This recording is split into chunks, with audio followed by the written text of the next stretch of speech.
नमस्कार व्यूअर्स, मैं हूं अमीश देवगन। आप देख रहे हैं सीएनबीसी आवाज और सीएनबीसी आवाज में आज है मेगा डिबेट महापंचायत वक्फ पे।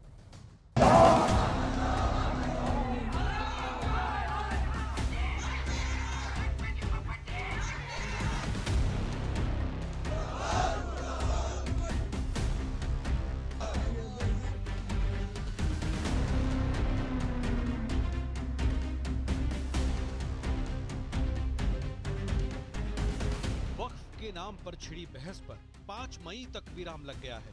सुप्रीम कोर्ट ने सरकार की बात को मानते हुए वक्फ कानून पर स्टे लगाने से इनकार कर दिया और जवाब दाखिल करने के लिए सरकार को 7 दिन का वक्त दे दिया है। इसके बाद 5 दिन के भीतर विरोधी पक्ष को अपनी बात रखनी होगी। सुप्रीम कोर्ट से यही उम्मीद थी कि फैसला हमारे हक में आएगा। पार्लियामेंट में भी मैंने उस पूरे बिल की मुखालिफत की है। हम पूरे उस बिल को उस एक्ट को अनकॉन्स्टिट्यूशनल मानते हैं। जो सबसे अहम पॉइंट थे उन दो उस पर फिलहाल माननीय सर्वोच्च न्यायालय ने स्टे कर दिया। हम इसके लिए मुबारकबाद देते हैं और शुक्रिया अदा करते हैं माननीय सर्वोच्च न्यायालय। हालांकि कोर्ट ने ये भी साफ कर दिया, अगले आदेश तक वक्फ बोर्ड में कोई नियुक्ति नहीं होगी, वक्फ संपत्ति की स्थिति नहीं बदली जाएगी और वक्फ बाय यूजर पर यथास्थिति बनी रहेगी। लेकिन नए वक्फ कानून पर विरोधियों के लिए सबसे बड़ा झटका ये है कि सुप्रीम कोर्ट ने नए वक्फ कानून पर स्टे लगाने से इनकार कर दिया और साथ ही आर्टिकल 26 को पूरी तरह धर्मनिरपेक्ष बता दिया। इसी आर्टिकल 26 के आधार पर नए वक्फ कानून को चुनौती दी जा रही है। तो सवाल है कि क्या विपक्ष इस मुद्दे को लेकर कमजोर पिच पर बैटिंग कर रहा है? आज इसी मुद्दे पर सबसे बड़े पैनल के साथ जनता के बीच होगा सबसे बड़ा संवाद। और अब बहस का एजेंडा क्या है? नए वक्फ कानून के विरोध के पीछे एक वोट बैंक का एजेंडा है और वक्फ कानून पूरे देश में लागू तो हिंसा सिर्फ बंगाल के मुस्लिम बहुल इलाके में क्यों है? और तीसरा बड़ा मुद्दा, तुष्टीकरण के लिए वक्फ बोर्ड को असीमित अधिकार दिए गए कांग्रेस शासित दौर में और वक्फ पर लगाम के पीछे भारतीय जनता पार्टी की क्या ध्रुवीकरण की चाल है? स्वागत है हमारे तमाम मेहमानों का। एक टीम की अगुवाई कर रहे हैं doctor Sudhanshu Trivedi, member of parliament हैं, लोकप्रिय प्रवक्ता हैं, उनका अभिनंदन है। फैज खान उनका साथ देंगे और विष्णु शंकर जैन होंगे हमारे साथ इस मंच पर। एक तरफ है अमीर जमाई, समाजवादी पार्टी के प्रवक्ता हैं, नेता हैं, उनका अभिनंदन है। मौलाना अंसार रजा जी हैं, उनका अभिनंदन है। विवेक जी अमीर जी का साथ देंगे, उनका अभिनंदन है। तो स्वागत है आज की इस बड़ी महापंचायत के अंदर। डॉक्टर सुधांशु त्रिवेदी, महापंचायत आज हम इसलिए कर रहे हैं क्योंकि इस विषय पर बहुत सी बातें हो रही हैं। सुप्रीम कोर्ट ने भी बहुत कुछ कहा है। भारतीय जनता पार्टी मुसलमानों का भला करना चाह रही है। ये इस देश के मुस्लिम नेताओं के गले उतर नहीं पा रहा है। सीधी बात है। बहुत स्पष्ट बताना चाहता हूं, एक फैक्ट है, लोगों के समझ में आ जाएगा। पिछले 60-70 सालों में, यानी पिछले 15-20 साल छोड़ दें तो लगभग second half of 20th century में भारत दुनिया के सबसे गरीब देशों में शुमार था। मुसलमानों की संख्या इंडोनेशिया के बाद सबसे ज्यादा यहां थी, यानी भारत का मुसलमान पूरी दुनिया के सबसे गरीब मुसलमानों में शुमार था। ठीक, मगर भारत का वक्फ बोर्ड दुनिया का सबसे अमीर वक्फ बोर्ड हो गया। मतलब उसके पास सिर्फ भारत में नहीं, दुनिया में किसी वक्फ बोर्ड के पास इतनी जमीन नहीं है जितने भारत के वक्फ बोर्ड के पास है। भारत में सरकार के बाहर किसी के पास इतनी जमीन नहीं जितनी वक्फ बोर्ड के पास है।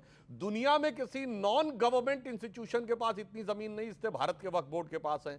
और आज भी ये कहा जाता है कि मुसलमानों का एक बड़ा तबका गरीब है, अशिक्षित है, उसे आवश्यकता है, मगर 38 लाख एकड़ जमीन के बावजूद एक हॉस्पिटल बताइए, एक यूनिवर्सिटी बताइए, एक इस्लामिक लर्निंग का इंस्टीट्यूशन बताइए, एक लाइब्रेरी बताइए, एक अनाथाश्रम बताइए, एक वृद्धाश्रम बताइए।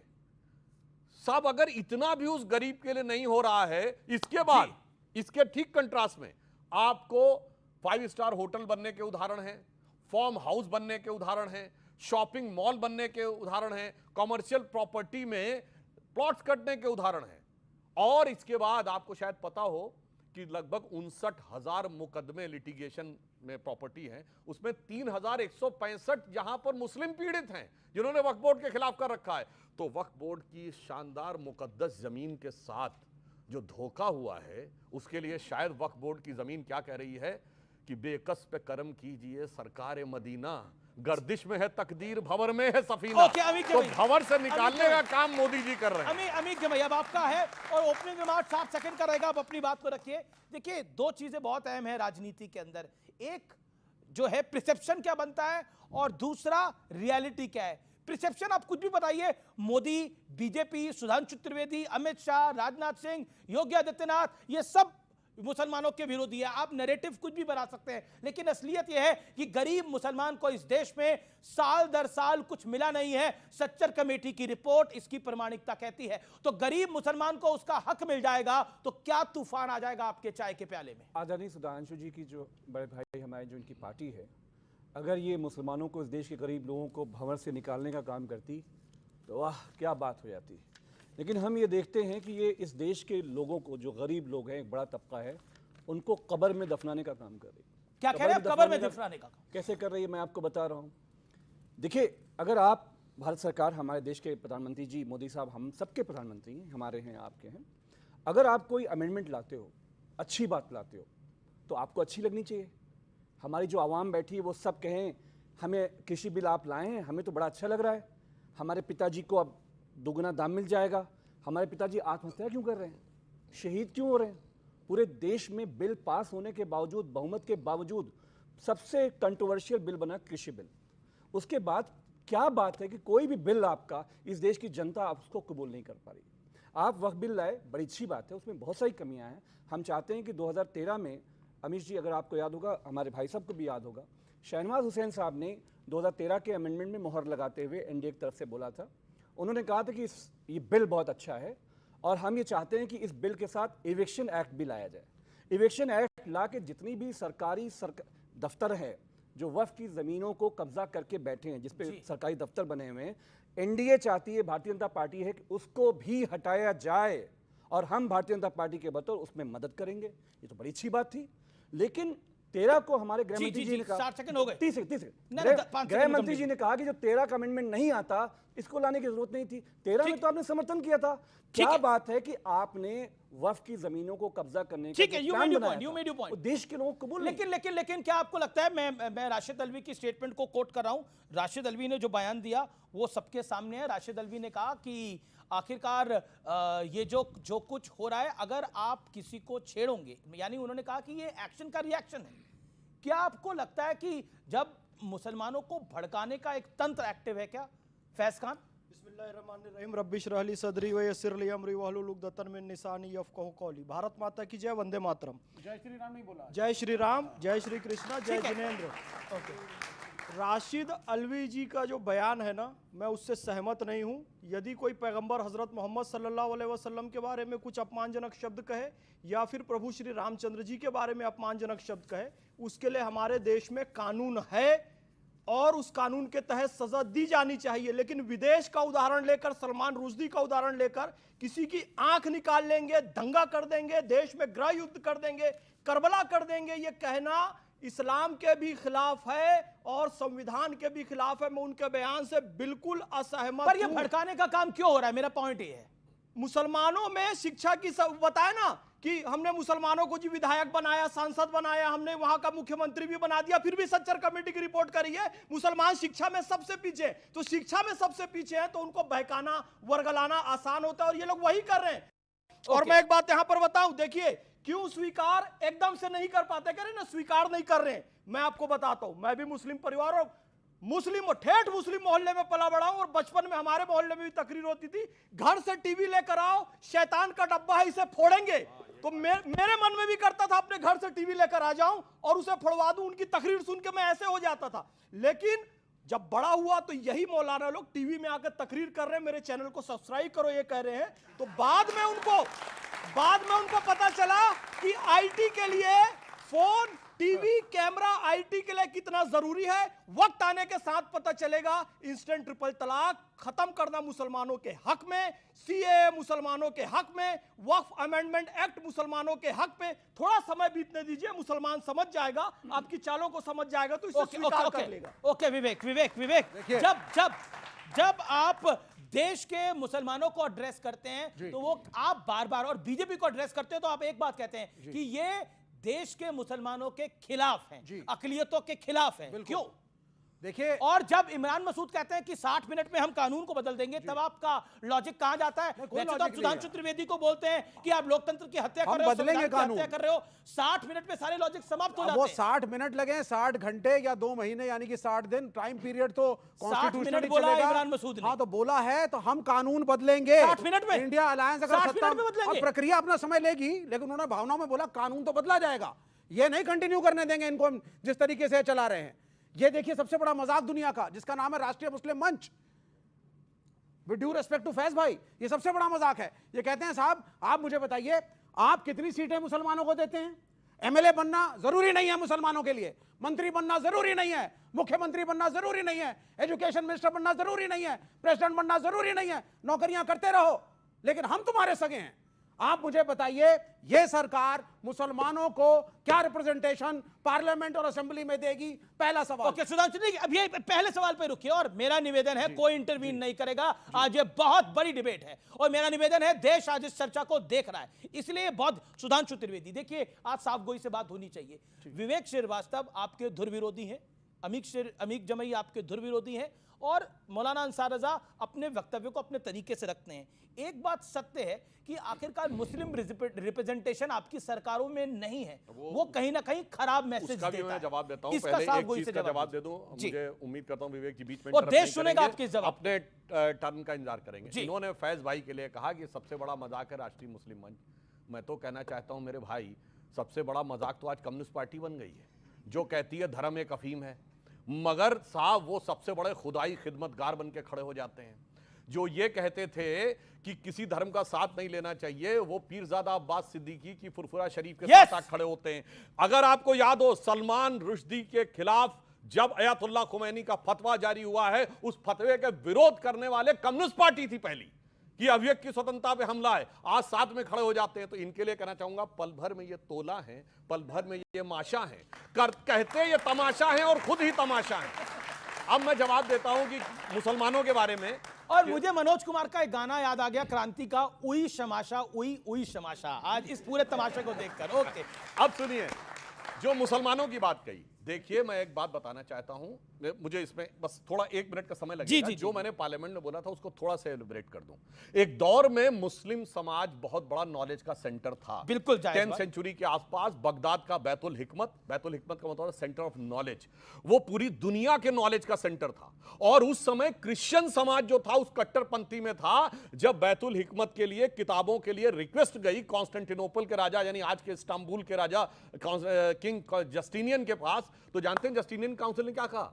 इनको सब दे दो, यूनान के जमाने से जो है, क्योंकि बाइबल में जो लिखा सिर्फ वो सच है, इसके अलावा सब बेकार है और ये पढ़ेंगे तो बर्बाद हो जाएंगे। जैसे ये कहा ना कि वो शैतान का डब्बा है, तो भाई साहब सैकड़ों ऊंटों में निकलकर बैतुल हिकमत गए, और बैतुल हिकमत का जो पहला चांसलर बना उसका नाम था इज़ाक बिन हुनैन, जो क्रिश्चियन था, मुस्लिम नहीं था। और एक के बाद एक क्या नॉलेज की चीजें निकली। भारत से बहुत सी चीजें गई, जो सूर्य सिद्धांत का ट्रांसलेशन हुआ सिंध हिंद के रूप में, ये सुश्रुत संहिता का ट्रांसलेशन हुआ अल सुश्रुत के रूप में। उसके बाद जो मैंने बोला था, अलजब्र से अलजेब्रा आया, अल ख्वारिज्म से अलगोरिथम आया। उसके बाद सन्नाटा हो गया मुस्लिम वर्ल्ड में।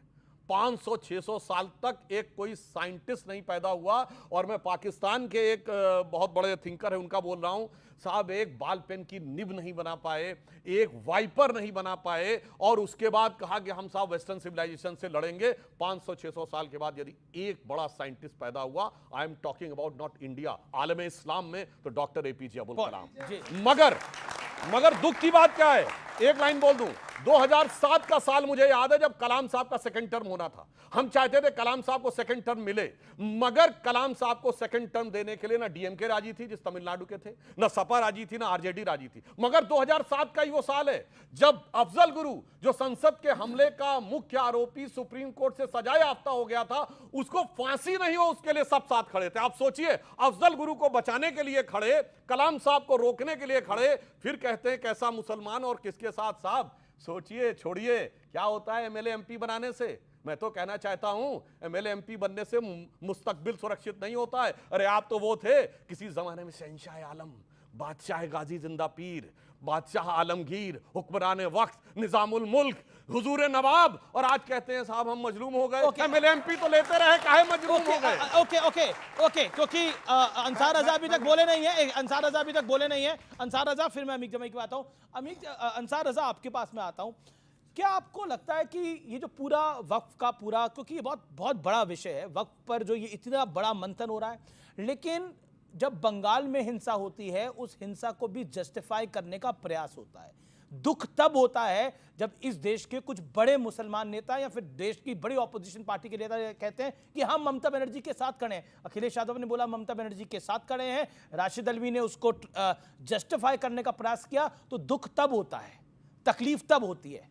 अंसार रजा जी, तो आपके इसी सवाल का जवाब देना है बिल्कुल, कि दुनिया का एक ग्राफ ला करके हम आपके सामने रखे, जैसे नहीं आप सांसद महोदय ने रखा कि सवाल कुछ किया गया, ये चले गए तुर्की, अफगानिस्तान, बगदाद, फलाना। अरे साहब, जवाब वो आना चाहिए जो आपने सवाल किया है। ये तो डेली की बहस हो रही है कि बगदाद में क्या हुआ और फलाना क्या हुआ, कौन निजाम है, क्या है। हम उधर नहीं जाना चाह रहे हैं। आपने जो सवाल किया है, पहली बात तो मुर्शिदाबाद में जो कुछ हो रहा है बिल्कुल गलत हो रहा है। कानून को किसी को अपने हाथ में नहीं लेना चाहिए। जान चाहे हिंदू की जाए या मुसलमान की जाए, सबकी जान प्यारी है। और ममता बनर्जी जी को चाहिए कि ममता बनर्जी जिन लोगों की जानें गई हैं उनके संपर्क में रहें। जान तो वापस वो नहीं कर सकती, लेकिन उनके साथ कम से कम उनको खड़ा होना चाहिए। और राशिद अल्वी ने जो बोला, देखिए, उन्होंने जो जस्टिफाई करा, कांग्रेस का सलमान प्रवक्ता रुश्दी की नहीं हूं, बात मैं नहीं, की बात के क्योंकि आप उनकी बात को सपोर्ट करते हैं इसलिए मैंने बोला। मैं अब आता हूं आप एक दूसरे सवाल। उन्होंने सलमान रुश्दी का एग्जांपल दिया, सलमान, मैं कह रहा हूं उन्होंने नुपुर शर्मा का एग्जांपल दिया। हमसे आप जब भी कोई सवाल करें अमीर जी, मैं आपकी बड़ी इज्जत करता हूं। बिल्कुल, हम भी मुझे आपकी भारत के किसी आदमी का एग्जांपल दिया कीजिए, मुझे तुर्की फुर्की मत ले जाया कीजिए। सलमान रुश्दी का एग्जांपल राशिद अल्वी ने दिया सर, मैंने नहीं दिया। मैं अपने मुल्क से छोड़ के नहीं जाना चाहता सर, मैं अपने भारत की मिसाल देना चाहता हूं। मैं इधर उधर नहीं जा, ना मैं विदेशों को पढ़ता हूं, मुझे अपने भारत से प्यार है, मैं भारत को पढ़ता हूं। मैं दुनिया की मैं नहीं जाता कहीं भाई, मैं नहीं पढ़ता। सुन लीजिए, अब आ जाइए, मुझे ये बताइए, मैं तो सिर्फ आपके चैनल के माध्यम से ममता जी से एक गुजारिश करना चाहता हूं कि अगर मेरी बात वो सुन रही हैं, मुझे पता है वो आपकी बात सुनेंगे, आपको जानती है, वो मुझे जानती हैं। मैं उनसे कहना चाहता हूं कि चुनाव से पहले अपने मुल्क पे नजर रखिए।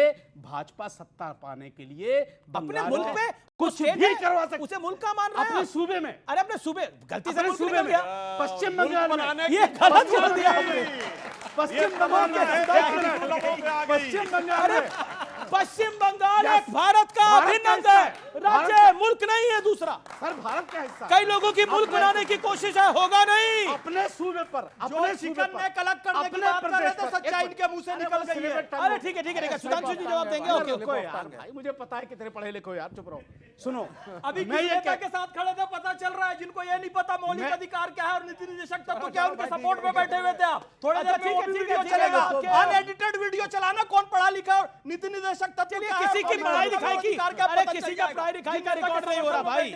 ओके, अंसार रजा और सारे यहाँ पर वकालत के भी स्टूडेंट बैठे हैं। देखिए, अंसार रजा को भी मौका दीजिए। प्रश्न चिन्ह लगा रहे हो आप। देखिए, आपने भी एक टिप्पणी करी कि वो अनपढ़ है, तो उन्होंने भी अपना जवाब दिया। बोलिए, सबको अधिकार है। चलाइएगा, अनएडिटेड चल रहा है भाई, लाइव जा रहा है, चिंता मत करो, शांत होइए जी। अब आपने वक्त पे सवाल किया, आखिर ऐसा कानून क्यों संसद में लाया गया कि पहली बात तो कमेटियां बनाना पड़ रही है कि समझाओ कि ये कानून अच्छा है। दूसरा, पार्लियामेंट, जब आपने इतनी बहसें की तो फिर आपने फिर 7 दिन का वक्त क्यों मांगा जवाब देने के लिए? आप कोई भी चीज़ है, मोदी सरकार कोई भी कानून ला रही, चाहे वो किसानों के लिए लाई, आखिर बैकफायर मारना पड़ा। एक कानून ये लेकर के आई, कमेटियां बनाना पड़ी। अरे भाई, आप देश के प्रधानमंत्री हैं, इतनी बड़ी संसद के मालिक हैं आप, तो आप ऐसा कानून लेकर के आइए कि सबके गले तो उतरे। आप समझाते फिर रहे हैं सबको। आपने एक बोला कि संसद के मालिक है, संसद का मालिक कोई नहीं है, संसद का मालिक देश की जनता है, ना मोदी है ना कोई और है। सर, इस वक्त देश के प्रधानमंत्री हैं। इस वक्त तो जो समझ में आ रहा वही बोल रहे हैं। नहीं, ओके, इस वक्त जो आ रहा वही ये अंसार रजा ने बोला देश में रहिए, देश में बात, उन्होंने बोला हम तो देश की बात करते हैं, मैं भारत का रहने वाला हूं, भारत के गीत सुनाता हूं, बात करूंगा। ओके, भारत की बात करते हैं। और दूसरा, आपका जो मन में आ रहा है वो आप कर रहे हैं, जो मन में आ रहा है ये करा जा रहा है। बताना चाहता हूं, देखिए, मालिक हो गए आप संसद के। ये जो कोर्ट निकला है तो सरहद के उस तरफ भी एक मुल्क है, बांग्लादेश, मोहम्मद यूनुस का बांग्लादेश, इधर जिसके साथ ममता मोदी जी बनर्जी में का बैठ के बंगाल। कॉफी पी रहे थे। अगर आप दोनों के जिसके views- साथ बैठ के मोदी जी कॉफी पी रहे थे। सुनिए, सुनिए। जी अरे साहब ऐसी काफी पिलाई है कि बेचारे याद नहीं आएंगे, पेट खराब हो जाएगा। क्या बात कर रहे हैं, बड़ा बोल रहे थे, जब बंद कर दिया इधर से कोई व्यापार नहीं होगा, वैसे ही हालत खराब होगी। खैर एनीवे, मैं उसका बताता हूँ। कॉफी पिलाई नहीं, कॉफी पी नहीं है, पिलाई गई है। किसको? मोहम्मद यूनुस को। मोहम्मद यूनुस से दिल के पूछ के देखो कि मोदी उनका क्या हश्र करके आए हैं। कोई इस्तेमाल नहीं कर अमीर सकते जी, वो।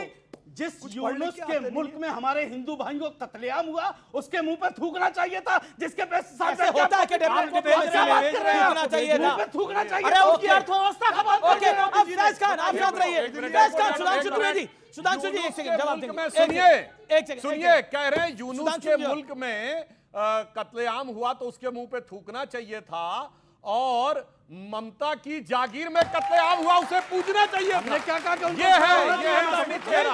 फैज खान आप शांत रहिए।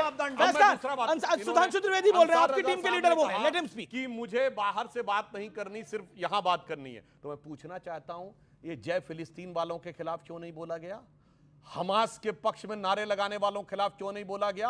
हिजबुल्लाह के पक्ष में रैली निकालने के बारे में क्यों नहीं बोला गया? गाजा पे ट्वीट करने वाले सोनिया गांधी और राहुल गांधी के अगेंस्ट में क्यों नहीं बोला गया? इसीलिए कहते हैं साहब, ये अंदर से कुछ और, बाहर से कुछ और नजर आते हैं। बाखुदा शक्ल से तो आगे आप लोग खुद समझ पाते हैं। अब मैं एक और बात कहना चाहता हूं, इसकी जरूरत क्यों पड़ी? सर जरूरत एक लाइन में कह दूं। बहुत अच्छा जवाब दे सकता हूं, दे दीजिएगा जब लेकिन आपका मैं टर्न नहीं है। चाहता हूं, चूंकि मैं जब इज्जत करता हूं किसी तो करता हूं। फिर सर आपके लिए नहीं कह रहा हूं, हाँ, मैं तो वही उनके कह पूरे रहा हूं इंडिया आपसे। गठबंधन के लिए एक लाइन में कह दूं क्यों जरूरत पड़ी। मैं सिर्फ एक उदाहरण देना चाहता हूं। Catholic bishop council of Kerala ने लिख के दिया है कि जिस ढंग से सैकड़ों एकड़ जमीन पर क्रिश्चियंस की कब्जा हुआ है और जिस ढंग से चर्चेस पे कब्जा हुआ है, उन्होंने लिख के दिया कि साहब इस पे जल्दी से जल्दी चेंज होना चाहिए। और अपोजिशन पार्टी के एमपीज को भी उन्होंने रिक्वेस्ट की थी। 31 मार्च को उन्होंने लिख के दिया कि साहब यूनानिमस करवाइए, क्योंकि ये बहुत हमारे लिए कष्टकारक हो रहा है। अब बताइए, अब जब दोनों माइनॉरिटी हो गई तो पहले तौला जाता है, एक कौन सी मजबूत वाली माइनॉरिटी है, कौन सा मजबूत वाला वोट, इसकी धमक ज्यादा है, इसकी खनक ज्यादा, छोड़ो क्रिश्चियंस को छोड़ देते हैं, ये वाला पकड़ लेते हैं। जी अब मैं अमित जमाई की बारी है। देखो वो काफी देर से इंतजार कर रहे हैं और इस टीम के हमने एक फॉर्मेट तय करा, तो उस फॉर्मेट के हिसाब से सुधांशु जी की अब बात का जवाब अमीक जमाई देंगे। अमीक जमाई, एक बात, अभी हमने पाकिस्तान के आर्मी चीफ का एक बयान सुना, मैं वो प्ले कर देता हूं, और वो बहुत सारे सवाल खड़े कर देता है। वो सवाल इसलिए खड़ा करता है कि एक मुल्क का जो आर्मी चीफ है वो भारत के बारे में और खासतौर पर हिंदुओं के बारे में क्या सोच रखता है, कितनी ज़हीनी सोच और कितनी गंदी सोच रखता है, वो मुझे बताने की आवश्यकता नहीं है। और मैं आपको बाइट क्या सुनानी है मैं बता देता हूं, उन्होंने किस तरह से हिंदुओं को सेकेंड ग्रेड सिटीजन की तरह बोला है।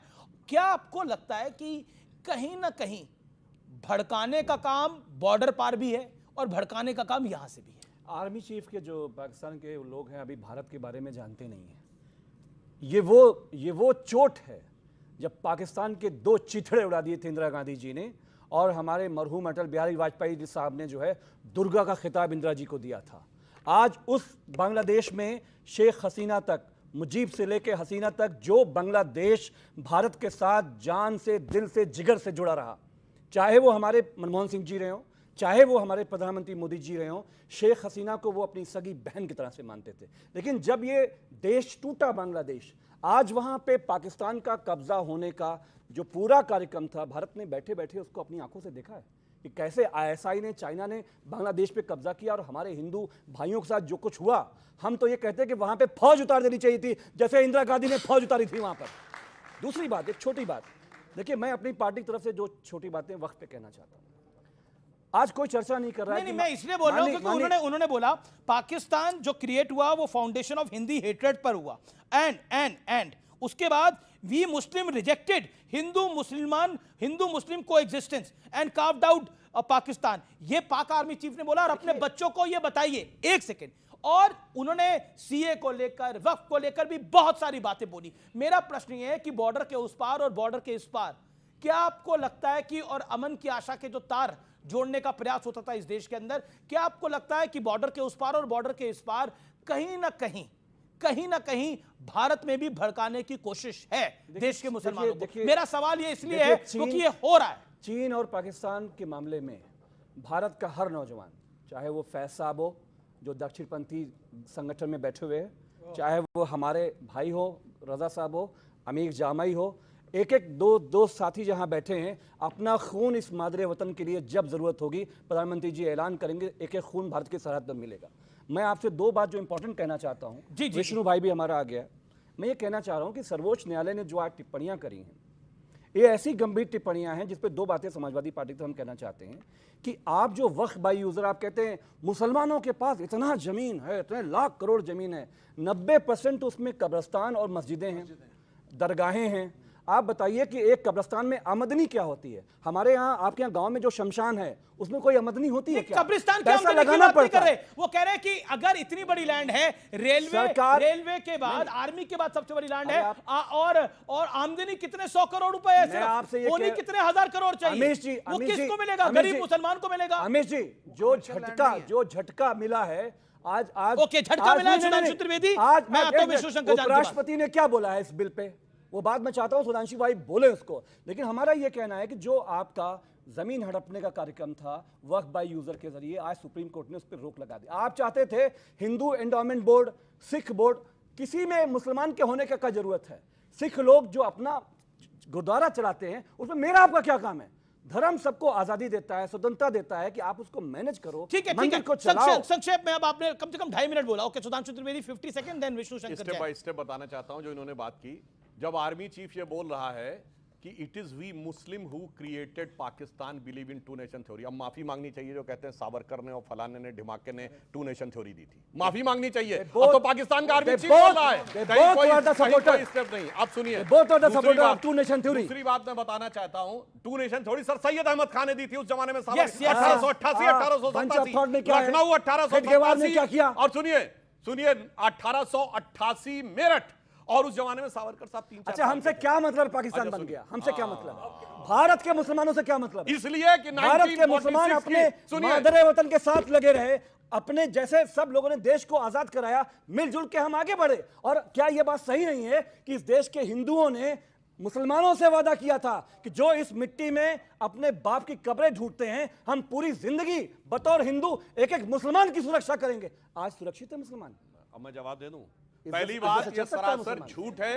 भारत में रहने वाले, सुनिए जवाब देता हूं, 90% मुसलमानों ने पाकिस्तान बनने के लिए वोटिंग की थी 1946 की कॉन्स्टिट्यूएंट असेंबली में। और इसके लिए मैं कोट करता हूं, 3 फरवरी 1948 को कलकत्ता में सरदार पटेल का बयान है, और 28 अगस्त 1947 को कॉन्स्टिट्यूएंट असेंबली में सरदार पटेल ने गुस्से में कहा था, जब मुस्लिम लीग के समर्थकों ने आकर यह कहा था, प्रतिनिधियों ने, कि हमें सेपरेट इलेक्टेड चाहिए, तो उन्होंने ये सीधे बोला था, कोई जाके चेक कर ले, हवा में नहीं बोल रहा हूं, कि भारत के ज्यादातर मुसलमानों ने पाकिस्तान बनने के लिए वोट किया है। मैं नहीं मानता कि एक रात में दिल बदल गया, मगर जो होना था वो हो गया।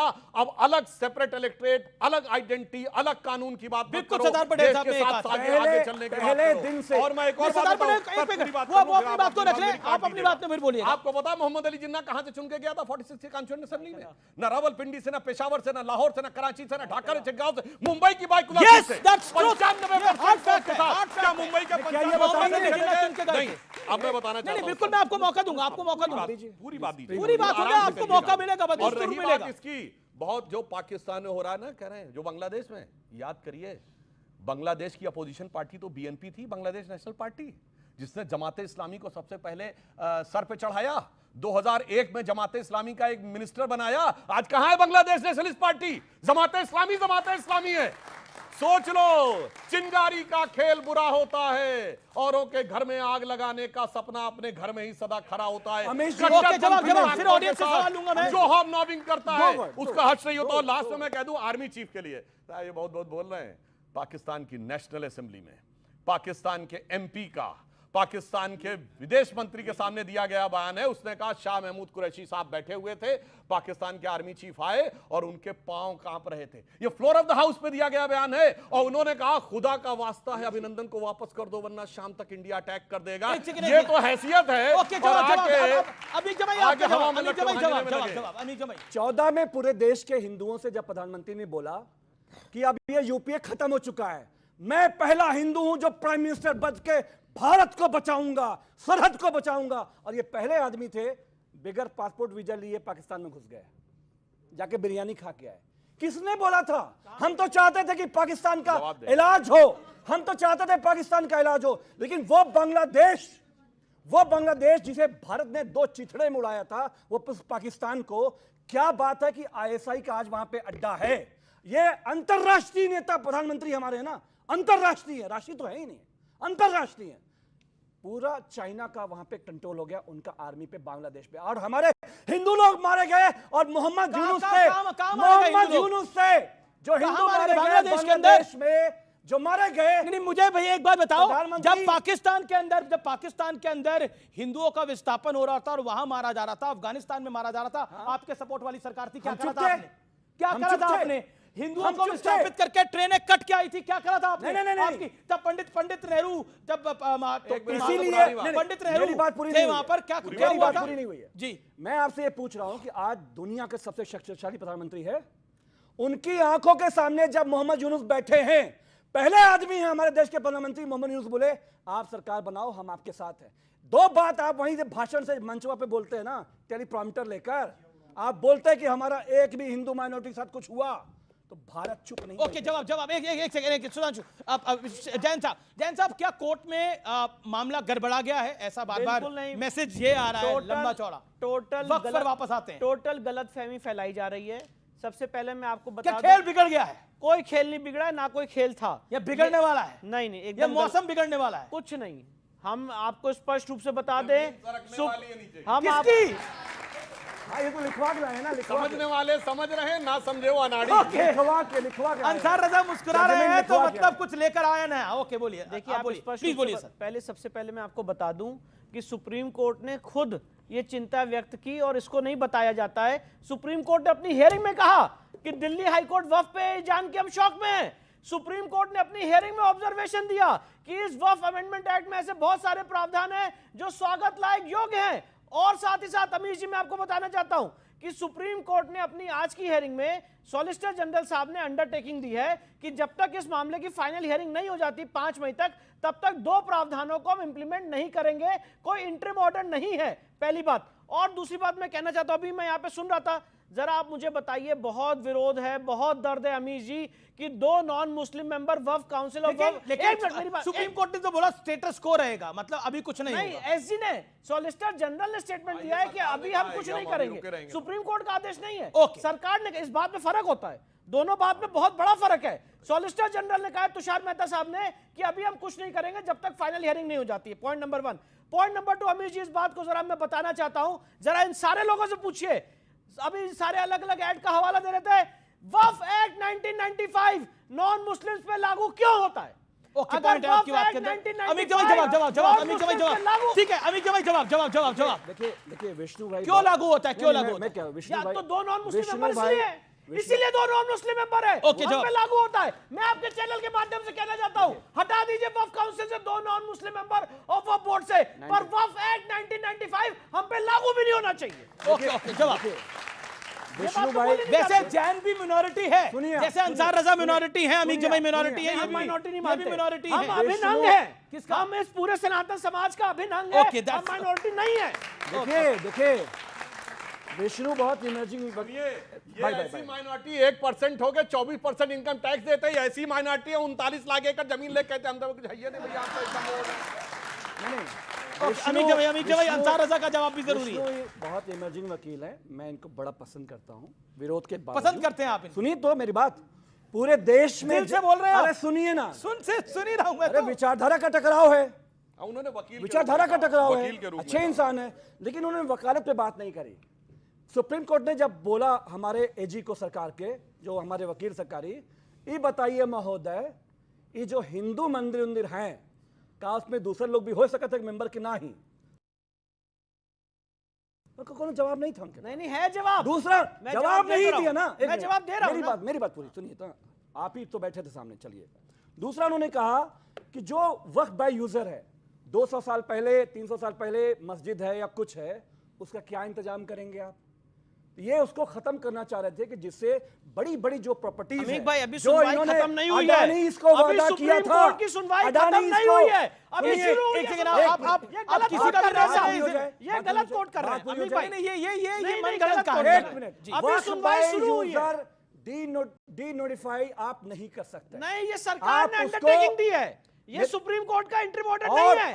और उन्होंने ये कहा कि अगर आप ऐसा करते हैं तो इस देश में क्या होने वाला है ये हमें नहीं पता। नहीं, ऐसा कुछ नहीं कहा सुप्रीम ये कोर्ट दो बातें कही गलत हैं कोट कर रहे हैं कि साहब वर्क सुप्रीम बाय कोर्ट को। यूजर जो आप डिलीट साहब, करना मैं चाहते पूरी हो hearing में था, वो डिलीट गलत नहीं होगा। कोट कर रहे हैं सुप्रीम बस कोर्ट खत्म को। है। गलत कोट कर रहे हैं तो सुप्रीम कोर्ट को टोटल- साहब। मैं पढ़ दूं, आप बताइए, मैं पढ़ दूं। बताइए कहाँ लिखा है? सुप्रीम कोर्ट ने कहा वर्क बाय यूजर जो खत्म हो गया, गलत। The मैं 2 दिन properties- की हेयरिंग में सुनिए, एक-एक आप मिनट बोलिए, बोला था बोलिए। साहब। The properties declared by the court as a work should वो वहां not पर be थे, sir. denotified as a work, whether they are by work by user or work by deed, while the court is hearing the matter. Yes, ये तो मैं भी Number कह 2, रहा हूं। all member of the works board and central work देखिए, council must जो be English में पढ़ रहे हैं Muslim. और जो हिंदी में Must be बोला, Muslim. कितना बड़ा फर्क है। आप क्या बोल और रहे हो आप सुनिए, साहब? आप सुनिए, हमें इधर पूरे जैसे- देश में एक मिनट, पूरे देश में आपने जो हिंदी में सुन बोला लीजिए, वो अलग था, जो अंग्रेजी में बोला वो सही बोला। सुन लीजिए, पूरे देश मान में लो जो कि अंग्रेजी जैन मंदिरें कब्जा हो रही हैं, एक केस लड़ नहीं पा रहे। हम पैसा देंगे, क्यों नहीं लड़ चलिए पा रहे हैं? गुजरात चलिए आप क्यों हमारे नहीं लड़ साथ, पा रहे हैं? चलिए। अरे जैनों को पैसा देंगे। माइनॉरिटी भाई, जैन वो कह रहे हैं जैनों को पैसा देंगे। मैं किसी को अरे लेट हम डाउन नहीं लिखते हैं करना भाई, एक चाहता, सेकंड, एक सेकंड। किसी को लेट डाउन नहीं करना चाहता जो सच्चर ये थोड़ा ज्यादा बोल रहे हैं। ये थोड़ा ज्यादा बोल रहे हैं। लड़ेंगे, सुनिए, सच्चर कुतुब मीनार कमेटी लड़ेंगे की अमीक भाई। रिकमेंडेशन सुनिए, गौशाला लड़ेंगे। एक सेकंड एक मिनट सर, सच्चर कमेटी की रिकमेंडेशन के अनुसार वो कहते हैं कि साहब मुसलमानों की स्थिति बहुत खराब हो गई थी, वो दलितों से भी खराब हो गए थे, और मैं किसी का अपमान नहीं करना चाहता। अगर ये प्रचारित होता है कि पंचर बना रहे हैं, और किसको देंगे? जैनों को। आपको पता है इस समय देश का सबसे बड़ा उद्योगपति जिसके बारे में बहुत आपत्ति करते हैं वो भी जैन है।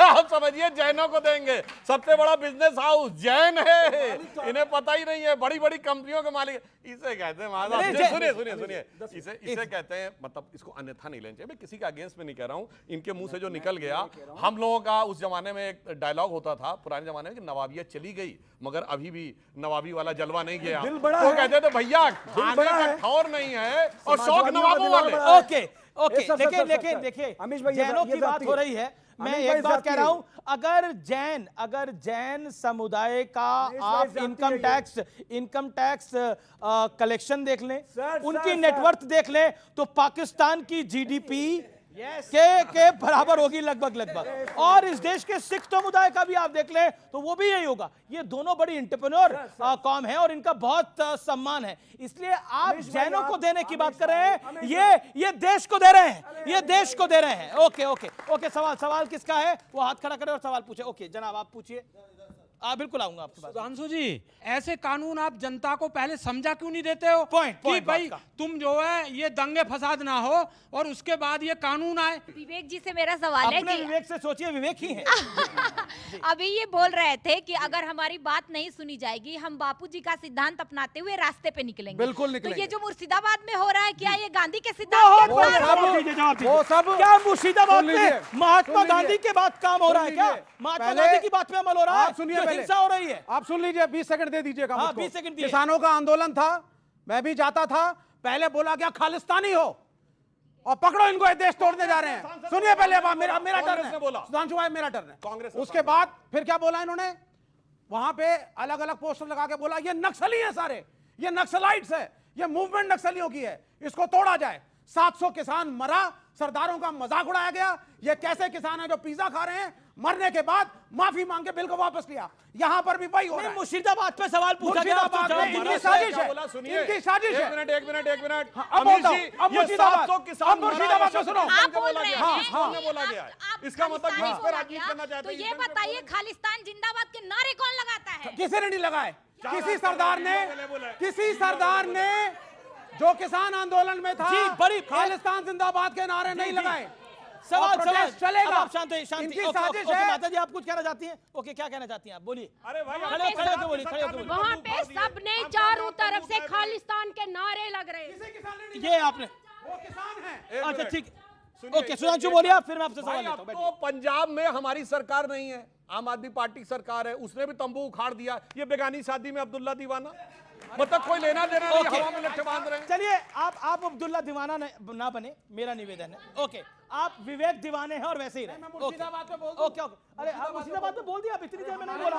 अब दूसरा सवाल, मौलाना साहब को मौका दीजिए भाई, अब्दुल्ला को मौका दीजिए। बिल्कुल मौका दे रहा हूं। एक सेकंड, सवाल आ रहा है। मेरा सवाल भाजपा के प्रवक्ता से है, सुधांशु जी से सवाल है मेरा कि हिंदुस्तान के अंदर जो मुसलमान है और अगर रास्ते पे नमाज पढ़ता तो उसको मना कर दिया जाता, इसको इजाज़त नहीं दी जाती, लेकिन हिंदू जब भाई हमारे कावड़ लेकर आते तो महीनों महीनों के लिए रास्ते बंद कर दिए जाते हैं। दूसरी बात सर, जब मुसलमान जो है सर वो मस्जिद, कहीं अवैध मस्जिद के नाम पर मस्जिद या दरगाह होती है उसको तोड़ दिया जाता है, लेकिन उसके बराबर में जो मंदिर होता है या और भोजन स्थल होता है वो नहीं तोड़े गए। कल की हरियाणा की घटना है सर, मैं उसको कहना चाह रहा हूँ। तो मैं कह रहा हूँ ये जो देश के अंदर कानून को, देश के अंदर ये जो कानून सर, ये कानून को लागू करने के लिए दोहरी नीति किस लिए है सर? एक सवाल है, देखिए ये एक सेकंड है, विवेक शांति रहिए आप। अब ये एक सुधांशु सवाल है और ये ब्रॉडर सवाल है। ब्रॉडर सवाल इसलिए कि इस बात को बहुत सारे नेता भी कह चुके हैं कि मुसलमानों को सेकंड ग्रेड सिटीजन की तरह ट्रीट करा जा रहा है हिंदुस्तान के अंदर। ये एक धारणा बनाने का प्रयास हो रहा है। एक सेकंड, ये सुधांशु जी इसका देखिए, ये 40 सेकंड लीजिए, जवाब दीजिए। बताना चाहता हूं, सड़क के ऊपर कोई भी कार्य करना परमिशन लेकर करिए, कोई प्रॉब्लम नहीं है। गणपति पंडाल लगाइए, दुर्गा के पंडाल लगाइए, आपको अगर कोई अपना जलसा करना है परमिशन लीजिए, करिए। पर अगर आप बगैर परमिशन के रोड ब्लॉक करेंगे तो हटाया जाएगा।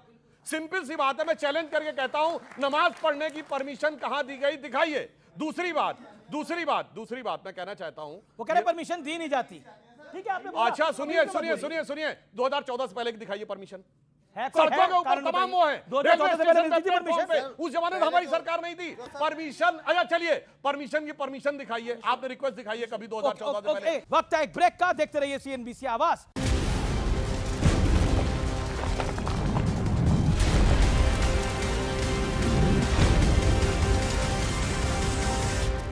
वेलकम बैक, आप देख रहे हैं CNBC आवाज पे टक्कर। एक इस्लामिक देश बताइए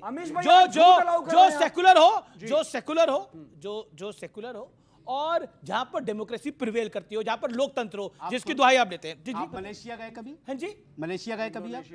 मालदीव गए कभी आप? तुर्की गए कभी आप? हाँ बोलिए। कतर गए कभी आप? हाँ बोलिए। वहाँ क्या डेमोक्रेसी है? डेमोक्रेसी है वहाँ पर? नहीं, डेमोक्रेसी है या राजशाही है?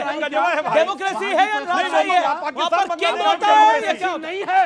अगर डेमोक्रेसी नहीं है तो भारत के प्रधानमंत्री को वहां का सम्मान ठुकरा। क्या बात कर रहे हैं आप? क्या बात कर रहे हैं? क्या बात कर रहे हैं? उल जलूल उनको 30 सेकंड लिया, फिर क्यों लिया? अगर डेमोक्रेसी नहीं है तो ओके, जवाब एक सेकंड। दुबई से क्यों लिया?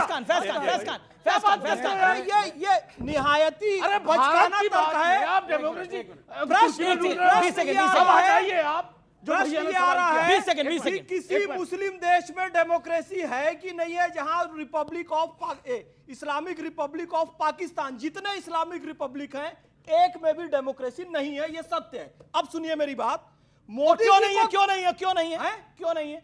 अरे भाई मुस्लिम बहुसंख्यक है तो अपने हिसाब से शरिया लॉ को लेके आते हैं। एक लाइन बिल्कुल आपको मैं बता रहा हूं। एक मुस्लिम कंट्री बता दिया कम्युनिस्ट पार्टी बैंड ना हो, बताइए जहां कम्युनिस्ट पार्टी बैंड ना हो, और एक कम्युनिस्ट कंट्री बताइए जहां तोप लगा के मस्जिद में उड़ाई गई हो, चाइना में उड़ाई गई, रशिया में उड़ाई गई, ओके बुल्गारिया में तोप लगा के। देखिए बाहर सांप नेवले, मैं किसी के लिए वो वर्ड नहीं प्रयोग कर रहा हूं, उदाहरण दे रहा हूं, बाहर ऐसी लड़ाई है जैसे सांप नेवले की लड़ाई है, यहाँ कैसे गले मिलके साथ में खड़े हैं और ज्ञान दे रहे हैं कि साहब ये हमारे, बता रहा हूं। और सुनिए, अरे वो आपको गले लगाना नहीं चाहते, आप गले पड़ रहे हैं, वो आपको गले लगाना नहीं चाहते, आप गले पड़ रहे हैं। ओके, अंसार आजाद देना नीचे भाई। एक मुस्लिम कंट्री बताइए जहां फ्रीडम ऑफ स्पीच हो और एक कम्युनिस्ट कंट्री बताइए जहां फ्रीडम ऑफ स्पीच हो, और यहाँ यही दोनों खड़े हो जाते हैं फ्रीडम ऑफ स्पीच के मैदान में। इसे कहते हैं कि रह करेंगे कप्तान, वो अंदर से बड़े कप्तान साहब के पास जाता हूं भाई। ऐसा है, कप्तान साहब तय कर ले कि कौन बोलेगा। अच्छा 20 सेकंड आप बोल लीजिए। जी फिर कप्तान साहब तय। सुधांशु त्रिवेदी जी बहुत पढ़े लिखे आदमी हैं और हम इनकी इज्जत भी करते हैं, इनको बोलने का हक भी है क्योंकि पार्लियामेंट और सरकार इनकी है, सब कुछ इनका है। लेकिन मैं, हमारी सरकार होगी तो हमारी रिस्पेक्ट उनकी, वो तो जब वक्त आएगा तब देखा जाएगा। लेकिन ये भी पता आप आने वाले नहीं है। मैं एक बात बता दूं, बार बार जब भी हमारे मुल्क की इंसानियत की बात आती है, डेमोक्रेसी बात आती है डेमोक्रेसी की, तो भाजपा या भाजपा के जो हवारी जवारी है वो मिसाल देते किसकी? क्या है भाजपा के हवारी जवारी? हवारी जवारी मतलब जो उनके साथ रहते हैं, हाँ, तो वो पाकिस्तान की मिसाल देते हैं। आप ऑडियंस हैं, आप समझदार हैं, सवाल आपसे करता हूं, जो हवारी जवारी कहा किसको है आपने यहाँ पर? जो पाकिस्तान, एक मिनट, जो पाकिस्तान दुनिया के ज़कात टुकड़ों पे पल रहा हो उसकी हम मिसाल देंगे। कतर की तो आप दे रहे थे अभी। कतर ज़कात में नहीं पड़ रहा है, पाकिस्तान ज़कात में पड़ रहा है, और पाकिस्तान से हमारा कोई लेना देना नहीं है भाई। नहीं, बिल्कुल पाकिस्तान से लेना हमारा क्या लेना देना है? एक मिनट, कश्मीर तो 100% मुस्लिम डोमिनेटेड था, वहां तो चरारे शरीफ इसलिए जला दी गई, तो जलाने वाला पाकिस्तान भाग गया क्योंकि उन्होंने कहा दरगाह ओके, आहारी जवारी पर जवाब जरूरी है। ओके, आहारी जवारी पर मैं सबका कंक्लूजन एक बात कहूँ, चट्टे बट्टे की बात नहीं है। आप पहले बताइए सुधांशु जी सही है? अब सुनिए विवेक जी, वो अपनी टर्न का वेट करते हैं। विवेक जी आपको मैंने मौका दिया, शांत होइए, ऑडियो नहीं जा रहा आपका। राष्ट्रवादी मुसलमान अच्छा होता है, आतंकवादी गलत होता है, इसके साथ आप खड़े होते हैं। ओके, शांति रखिए।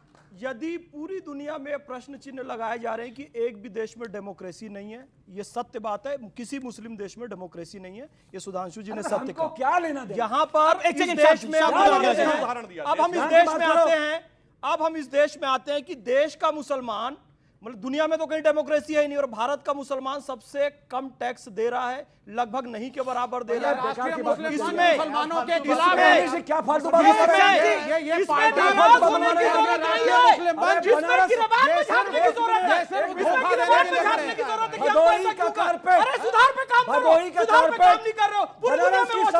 चलिए, समय इतना है और अब वक्त है आज के विचार का।